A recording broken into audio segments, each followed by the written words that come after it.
Your actions are one of the few things you have full control over.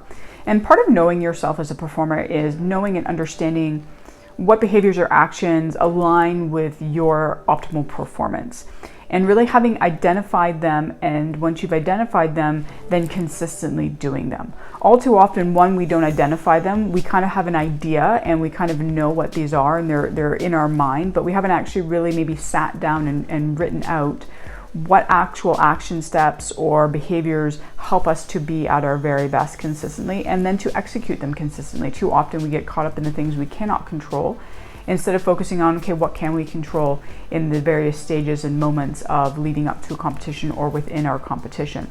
And so it's really, really greatly important.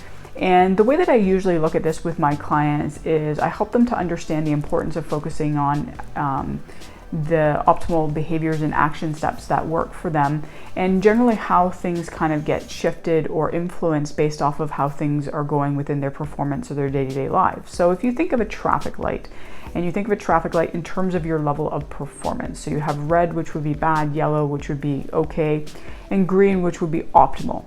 We have certain behaviors or actions that we do at each level of our performance. So let's take a simple example here.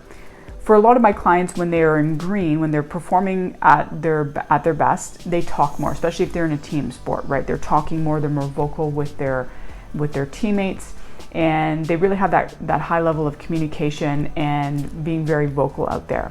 As soon as their performance starts to shift, maybe they've had a bad game or a bad, first part of the game or competition, or an okay part, the way that they're performing usually makes them start to shift how vocal they are. They start to become quieter. And so we have two choices in that moment. We can let how we're performing make us go quieter and not talk as much, or we can sit there and have that awareness to say, okay, right now things are not going the way that we would like. It's a little bit more challenging. We're kind of struggling a little bit here, but I can still consistently be as vocal as I would be if things were going well, and make that choice to be vocal again. And that's going to actually help us to now come back to our optimal performance. And so that's really, really important. That's just one example. There's a lot of different other examples of that would fall under kind of that optimal performance behaviors. And that's not just within competition, but it also exists in everyday life. What are things that you need to do on an everyday basis that help set you up to have consistent high performances, and how consistent are you with those behaviors? And so it's really important to write down and to, as I said, identify what these things are, and then to consistently do them. And when things are maybe a little bit off, reflect on this and reflect on how consistent have I been with these behaviors and actions.